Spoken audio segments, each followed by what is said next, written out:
Welcome back, everybody, and thank you for tuning into this week's video.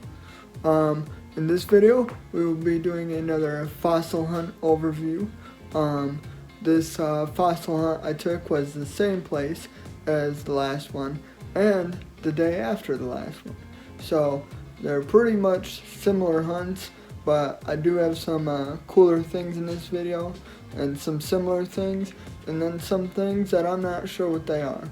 So as you watch this video, when we come across some of those pieces that I'm not sure of, if someone comes across here and knows what they are, go ahead and comment down below, because any information would help, because I don't know what they are at this point. So we kind of got to work with what we have.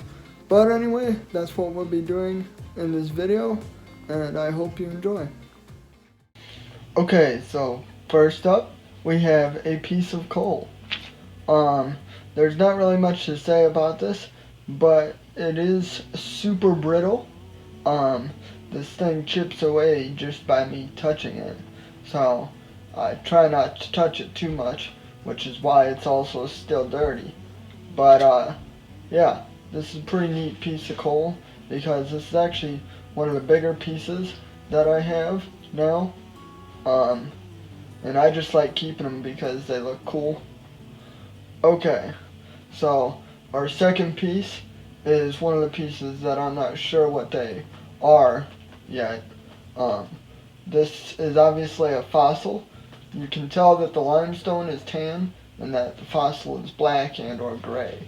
And the reason why I say that is because usually most limestone fossils are the color of limestone. But for some reason, this fossil has turned a different color.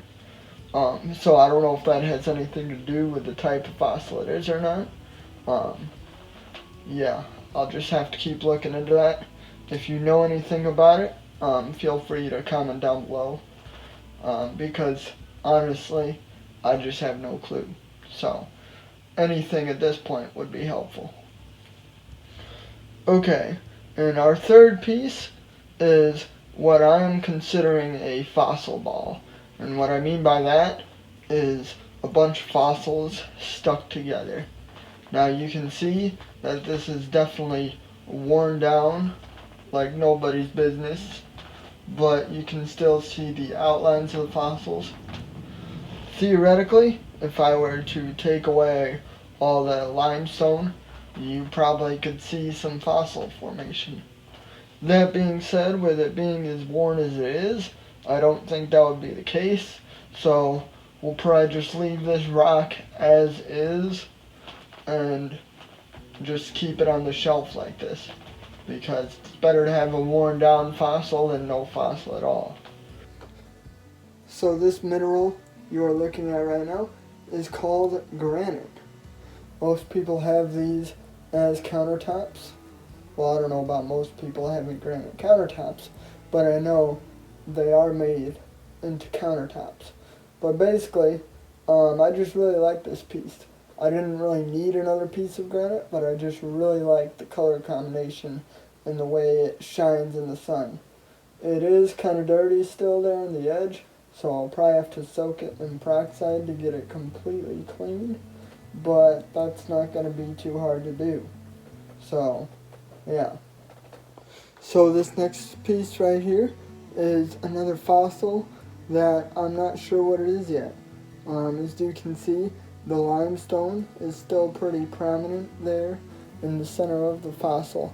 What I'm unsure about is whether or not this fossil got smushed down like that, or this fossil has a natural, I don't know what you call it, indent towards the center, and that can play a large part in determining whether this is, a piece of coral and or brachiopod. So I just can't really determine one way or another what it is without exposing the center.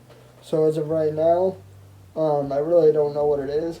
Maybe one day I'll take a tool to it and try and see if I can uncover it the rest of the way. But I don't feel comfortable doing that as of right now, so it will just stay like this until further notice.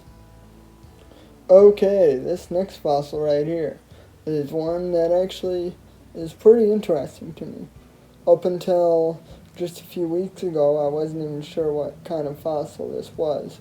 But through some research and asking a few people, I was able to find out that this is a piece of a cephalopod.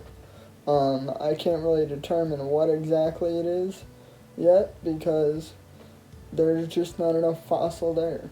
So I guess I'll have to go find a better specimen later on to see if I can determine what the rest of them are. But I've got 3 of these now, so we're definitely going to hang on to them for future reference. And yeah, it just looks really cool. So here's our next piece. As you can see, it is a mineral. I'm not sure what kind of mineral it is. Maybe some type of carbonate mineral. You can see the sides are black with a quartz vein running through the middle of it. If you look at the end of it, you can see that the quartz vein doesn't run all the way through the rock. So I don't know if that has anything to do with the specific type of mineral it is, but I'm not sure what it is yet. If you look at this piece right here, this is something I pulled off the shelf that I believe is similar, if not the exact same thing to what I found. You can see it's got the same thing going on where the quartz vein doesn't run all the way through it. So yeah, if that helps you be able to determine what it is better, then hopefully that helps someone figure out what this might be. Okay, and this piece has a bit of an interesting backstory to it. You can see that there's a brachiopod and a crinoid stem on the end of it, but I actually found this rock. It was not cut in half, as you can see it is now. I didn't find it like that. When I found it outside, it was still the 2 halves together, and I had to split it open to reveal these fossils. As far as the brachiopod goes, I'm not sure of a specific species, so we'll just leave it at brachiopod. But yeah, it's a pretty neat find to find them that way, so we're definitely going to hang on to that guy. And last but not least, these guys were in the last video, and if you remember the last video I did on fossils, I said I could basically find these guys every time I go down there. And that was obviously the case this day too. The piece you're seeing right now is a little different from the one before. As you can see, the honeycomb formations sit on top of the rock instead of going through the rock. So I don't know if that's maybe an indication of a different type of coral. My knowledge does not go that far into these. But yeah, it's definitely an interesting piece to hang on to for future reference. So, that's basically it for today's video. Remember, if you have any questions and or comments, feel free to leave those down below in the video. I will answer them as soon as I can. I don't always get the notification right away for those when someone comments down below, but yeah, I'll get to them when I can. So, basically, if you like what you saw here, feel free to subscribe also to keep up to date on more videos like this, and see you next time.